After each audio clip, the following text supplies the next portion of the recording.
I'm Jake O'Neill, creator of Animographs, and this is how speakers make sound.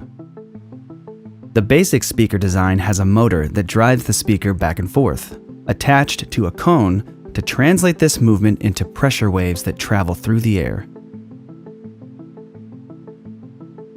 Let's look at each part in depth. The motor. A voice coil and magnet work together to form the speaker motor. The voice coil has a long section of thin copper wire wound many times around a heat-resistant cylinder called the former. When electricity flows through the copper windings, it naturally generates a surrounding magnetic field.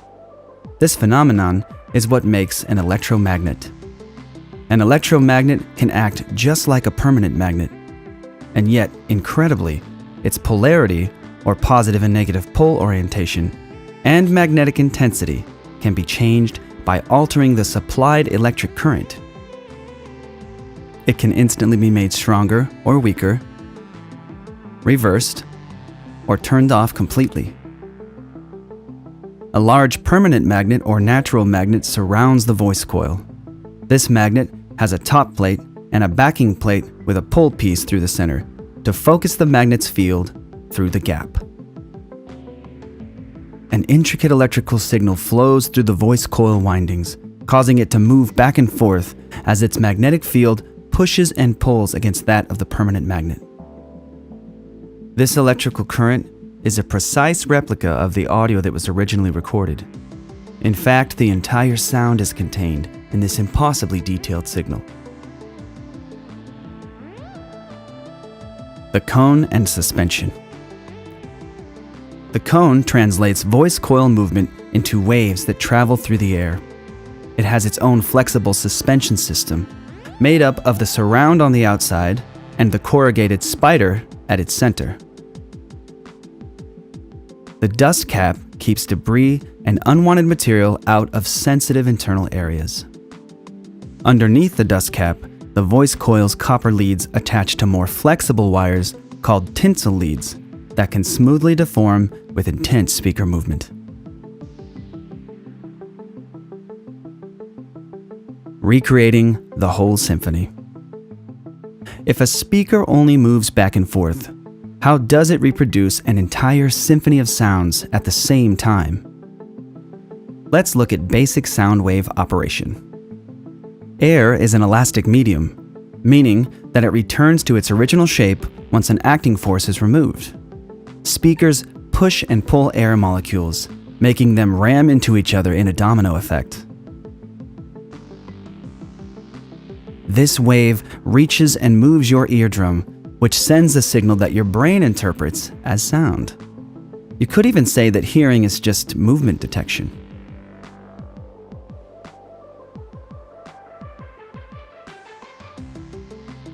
While it's often easier on paper to draw waves as a bouncy line, in reality, sound waves are three-dimensional areas of high and low pressure. When we turn up the volume, the speaker pushes harder, sending more forceful waves through the air. The sound wave's pushing force is its amplitude.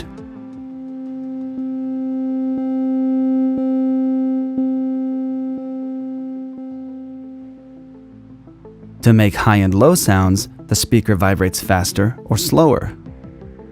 The wave rate is its frequency measured in hertz, or in musical terms, its note pitch.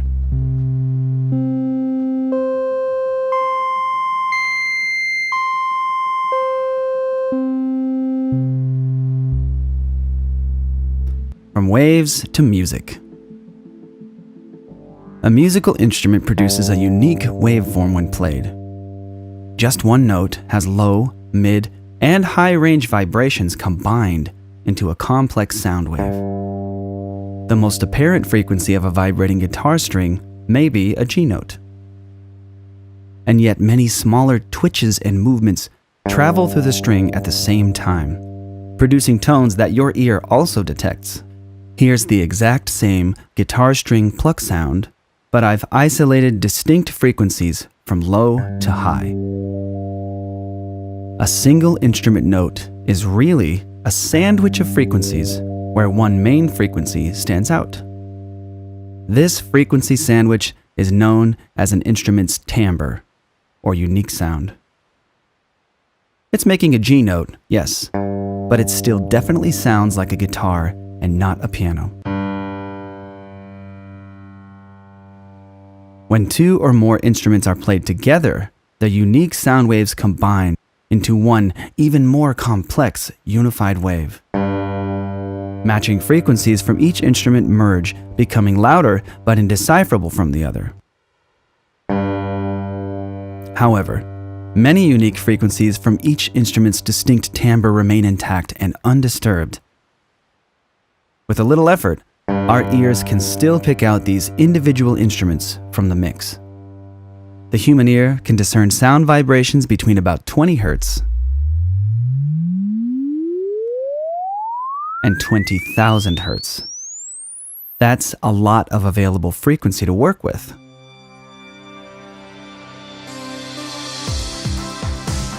High frequencies ride on the back of rumbling bass waves to reproduce an entire orchestra in one impossibly complex, unified waveform. It's entirely possible for one speaker to handle the whole sound, like earphones, for example. However, in large spaces where sound waves need to travel further, some audio setups divide specific frequency ranges between specially designed speakers. A speaker intended for low, slow frequencies has a much different design than speakers made for high and fast frequencies.